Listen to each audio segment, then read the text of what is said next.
మియాపూర్ భూ కుంభకోణంలో నిందితులకు సుప్రీంకోర్టు బెయిల్ మంజూరు చేసింది. నకిలీ డాక్యుమెంట్లు సృష్టించి ప్రభుత్వ భూములు కాజేసిన వ్యవహారంలో అరెస్టైన గోల్డ్ స్టోన్ ప్రతినిధులు పార్థసారథి శర్మలకు సుప్రీంలో బెయిల్ వచ్చింది. కేసుకు సంబంధించి నిందితుల తరఫు న్యాయవాది జంధ్యాల రవిశంకర్తోని అశోక్ ఫేస్ టు ఫేస్. రాష్ట్రవ్యాప్తంగా సంచలనం సృష్టించిన మియాపూర్ భూ వ్యవహారంలో నకిలీ డాక్యుమెంట్లను సృష్టించి ప్రభుత్వ భూములు కాజేసిన వ్యవహారంలో గోల్డ్ స్టోన్ ప్రతినిధులు పార్థసారథి విధంగా శర్మలను గతంలోనే అరెస్ట్ అయ్యారు. వాళ్ళకి బెయిల్ మంజూరు చేయాలంటూ సుప్రీంకోర్టులో పిటిషన్ దాఖలు చేశారు. ఈరోజు సుప్రీంకోర్టు ధర్మాసనం వాళ్ళ వాదనలు విండింది. వాళ్ళకి బెయిల్ కూడా మంజూరు చేసింది.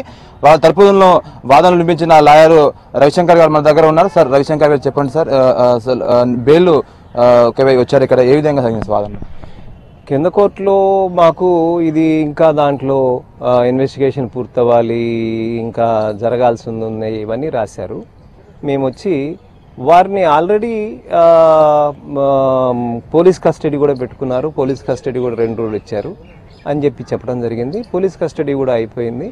దీంట్లో ఇది సివిల్ లిటిగేషన్ అని చెప్పి సుప్రీంకోర్టులో SLP 6510 ఆఫ్ 2016 పెండింగ్ ఉంది. అంతకుముందు SLP 13లో కూడా పెండింగ్ ఉంది. అంతకుముందు LOP అనే ల్యాండ్ ఎక్విజిషన్ OP జిల్లా కోర్టులో పెండింగ్ ఉన్నాయి. ఇవన్నీ సివిల్ లిటిగేషన్ ఉన్నాయి. దాంట్లో పుల్కిత్ తారే అని ఈ కుర్రాడు మొత్తం ఈ కేసులో మొత్తం ఫైలు అన్ని ప్రిపేర్ చేయడం జరిగింది. ఇమీడియట్గా అక్కడ డిస్మిస్ అవ్వగానే ఇక్కడ మనం పిటిషన్ వేసుకుని సాయంత్రం వచ్చాము. ఇవాళ ఆర్గ్యూ చేస్తూ మేము ఏం చెప్పామంటే, అసలు ప్రభుత్వం ల్యాండ్ అని చెప్పి మీరు కంటెన్షన్ ఉన్నప్పుడు ప్రభుత్వం ల్యాండ్ అయితే ఇది ప్రభుత్వం ల్యాండ్ అని చెప్పి మీరు రిజిస్ట్రేషన్ అన్ని క్యాన్సిల్ చేసుకోండి. మా మీద ఏ యాక్షన్ తీసుకోవాలో సివిల్గా తీసుకోవచ్చు. లేదు ప్రైవేట్ ల్యాండ్ అయితే ప్రైవేట్ ల్యాండ్ మీద మీకు అసలు అధికారం ఎట్లా? రెండోది, ప్రైవేట్ ల్యాండ్ అయినప్పుడు నువ్వు రాస్తున్నదేంటి? ఒక చోట పారాగ్రాఫ్లోనేమో ప్రభుత్వం ల్యాండ్ అంటావు, ఇంకో చోటనేమో ఇది ప్రైవేట్ ల్యాండ్. ఈ ప్రైవేట్ ల్యాండ్ని వాళ్ళు ఎకరాల చొప్పున ఫీజు కట్టారు, గజాల చొప్పున కట్టాలి, అందువల్ల మాకు 265 కోట్లు నష్టం వచ్చిందని. నువ్వు రెవెన్యూ లాసా లేదా టోటల్ ప్రాపర్టీ నీది కాదా, నీదా ప్రైవేట్దా అనేదాన్ని చెప్పకుండా ఈ రకంగా 3 చోట్ల 3 రకాల కంటెన్షన్ తీసుకున్నారు. ఇది రెండోది, ఒకవేళ కనుక నేను ట్రినిటీ ఇన్ఫ్రా సువిశాలకు అమ్మితే కొనుక్కున్నవాడు నా మీద ఫ్రాడ్ చేశాడని చెప్పి ట్రినిటీ మీద కేసు వేయాలి. కానీ ప్రభుత్వం వీళ్ళిద్దరి మీద పార్టీలు చేసి వీళ్ళ మీద ఇద్దరి మీద వేయటం ఏంటి? ఇది తప్పు. ఎందుకంటే ఈ రకంగా చేయడానికి వీల్లేదు. సివిల్ లిటిగేషన్ క్రిమినల్ లిటిగేషన్గా కన్వర్ట్ చేస్తున్నారు. ఇది సుప్రీంకోర్టు పదే చేయటానికి వీల్లేదని చెప్పింది. కాబట్టి ఈ రకంగా చేసి మీరు ఒక చోట ఒక కంటెన్షన్, ఇంకో చోట ఇంకో కంటెన్షన్, ఒకసారి 15 రోజులు అయిపోతుంది, తర్వాత మాకు ఇన్వెస్టిగేట్ చేసే అధికారం లేదు, అందుకని మాకు ఇవ్వండి వాళ్ళని అక్యూజ్డ్ అని చెప్పి పిటిషన్లు వేస్తారు.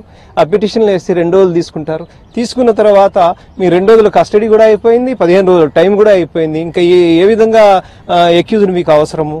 మిగతా వాళ్ళని ఇన్వెస్టిగేట్ చేయడం అనేది మీ పరిధిలో అనే అంశం. పోలీసులు ఇంకా సుబ్బారావు, వెంకట్రావు, మల్లయ్య, పుల్లయ్య అంటే వాళ్ళందరూ ఎక్కడున్నారు, ఏం చేస్తున్నారు, వాళ్ళ ఇన్వాల్వ్మెంట్ అంతా అని కనుక్కోవాల్సింది పోలీసులు తప్ప ఈ అక్యూజ్డ్ని తీసుకెళ్లి వాళ్ళ ఇళ్ల చుట్టూ తిప్పుతాం, వాళ్ళని తీసుకెళ్తాం, వాళ్ళని చూడాలని చెప్పడం కరెక్ట్ కాదు.